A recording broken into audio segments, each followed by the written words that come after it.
What's going on, guys? Tanner back here bringing you another video, and what I got for you guys today is we're going to be discussing the main ways to be successful while you're in the military and when you get out, and setting yourself up for that success when you get out, so that way you aren't worried about finances or a job or anything of that nature. But before we get into that, I just like to say thank you to everyone who's been supporting the videos. We just broke 2,480, so we're 19 away from 2,500 and that much closer to our goal of 3,000. We're going to be doing that big giveaway, and I'm going to shave off this mustache on stream. I know you guys don't think it looks very good, so the more people that subscribe, the faster it's going to get shaved off. And also, if you enjoy Twitch live streaming, I'm going to be live on Twitch pretty much every day from now on, twitch.tv/M2S Paranoid. Link to that will be in the description. We've been streaming pretty much every day. Some of you have been coming out, hanging out in those streams, and it's been a lot of fun. Without further ado, let's get right into this. Number one, for me, is going to be one that's pretty obvious of how to be successful when you are in the military, to set yourself up for success when you get out, and that's to save your money. Now, I know a lot of people who live above their means, and I did for a while as well, especially when I was in the dorms. I was spending money on everything because I really didn't have any obligations or bills or anything to pay. I had my car payment and my internet, and that was it. I was still on my parents' phone plan at the time, and my mom didn't really care of charging me for my phone bill, so all I had was my car note, my car insurance, and my internet, which accumulated to about $400 a month total. And that is not a lot of money. So when you're making roughly $1,700, I think I was making $1,700 in the dorms, and only spending $400, you have $1,300 just to spend on whatever you want. And trust me when I say I spent it on whatever I wanted.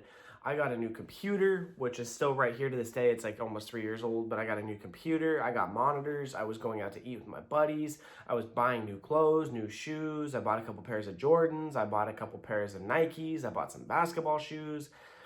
I had new clothes. I was getting new supplements for the gym all the time. Like, I literally was living so far above my means, and I wasn't saving anything. And I regret that wholeheartedly. But now I've slowed myself down a little bit, and I'm saving a lot more, now that I have a mortgage and I have other bills and things like that. Its main priority is to make sure that you have money for when you get out, and there's that little cushion just in case you don't have a job right away when you get out of the military, that there's 4 or 5 grand sitting there to hold you for a month or two while you're looking for a job. Number two, learning to invest. Now, I know I've mentioned this in the past videos, and it's something I'm currently working on myself. I have a couple books that I am reading. I will put links to those in the description. If you're looking for books on how to learn how to invest and make money and invest in yourself and things like that, I'll have those in the links in the description, so you can go check those out. I got a couple that I've been reading.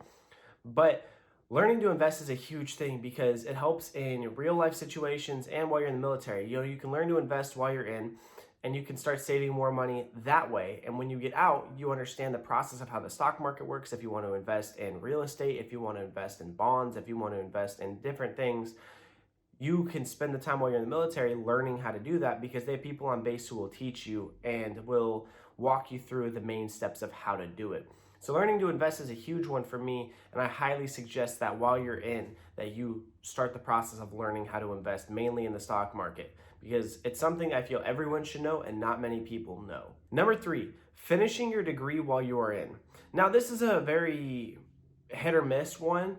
I know a lot of people who don't finish it while they're in. So personally for me, I am not going to be finishing mine while I'm in. I have another year on my contract, and when I get out, I have the post 9/11 GI Bill. So when I get out, I will get BAH up to an E5 pay, so a staff sergeant pay, while I'm going to school. So as long as I'm enrolled, I'm going to be getting money to go to school. So if I go to school and I am working, so say by that time in a year and a half, content is my job. YouTube and streaming are my job, and I'm going to school. The military will pay me BAH rate for where I live of an E5 to help pay for my housing while I go to school. So if you choose to do it while you're out, you can get assistance with your mortgage or your rent while you're going to school when you get out. But I highly suggest that you finish it while you are in. That way you don't have to worry about it when you get out. But also, those degrees can help you get a better job when you're out with your security clearances and whatever job skills that you learned, whatever AFSC you picked in the military.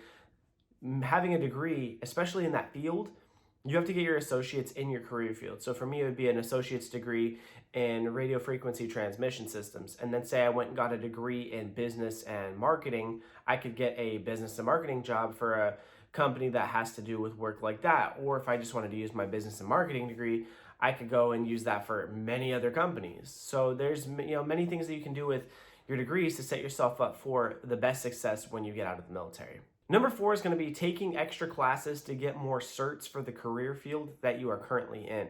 The more certs you have, and when you get out of the military, it's going to look better on paper for you when you apply for a position at any place that you apply for. So we'll take mine for example. If I were to go work for a company like L3 or Northrop Grumman, and I have certificates or certifications for many different classes and different things like Security Plus and all these different things to get my top secret clearance, it'll help out drastically when I go to apply for those, because they'll see that I have all these extra qualifications and certifications, and it'll put me higher up on their tier for people to hire when that time comes. So try to take as many extra classes and get those certifications for your job, especially if you want to use it in the real world. Number 5 is just going to be a very basic one, and that's just to enjoy your time. I know a lot of people are going to be very stressed out when they're stationed wherever they're. I'm stressed out a good majority of the time, and I guarantee you that Anna can vouch for that as well.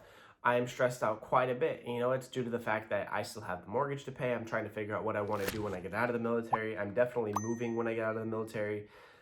I still have a year on my contract, so things from work stress me out. Finding a job or career that I want is my main priority, and that is one of the hardest things I'm trying to do, and that stresses me out like no other. So just enjoying your time while you're in is something that I would highly advise you to do. I know some of you might get put into a base where it's not the best, but just try to find something that, is different. People who get stationed in Oklahoma and they hate it at that base. Well, if you enjoy basketball, you have the Oklahoma City Thunder games that are right up the road. You can go to those. One of my buddies who's stationed there has gone to a couple Thunder games. And even if you don't like the team, there's just still things to always do. If you get stationed at Keesler, you have New Orleans an hour away. You're close to all these different places. If you're stationed in Texas, Texas is massive. There's so many things to do. If you get stationed in Minot, learn to make snowmen. That's pretty much all you can do up there. Hunting, fishing are huge up there. But it's making the best of what you have. And that'll be one of the biggest things that will make sure that your time in the military is happy and that you will enjoy your entire time in the military. Because I can tell you right now, if you go into it thinking it's going to be good and then you get like a bad taste because of the base you get put at, and then you're just miserable the whole time, I guarantee you personally will make your time in the military bad just from having a bad outlook on everything that you're currently going through in your situation. So those were my top 5 of how to be successful when you're at the end of your career in the Air Force and getting out of the Air Force to make yourself successful in the real world. I hope that those were helpful. If you did enjoy this video, please smash the like button. Let me know if I missed anything or some other things that I should have covered in this video. Leave them in the comments below and subscribe if you are new. Turn on the post notification bell to know when we post a video. And like I said earlier, guys, we'll be live streaming on Twitch pretty much every day. A link to that will be in the description as well. And I'll see you guys in the next video. Peace out. I love you all. Stay safe and have a great day.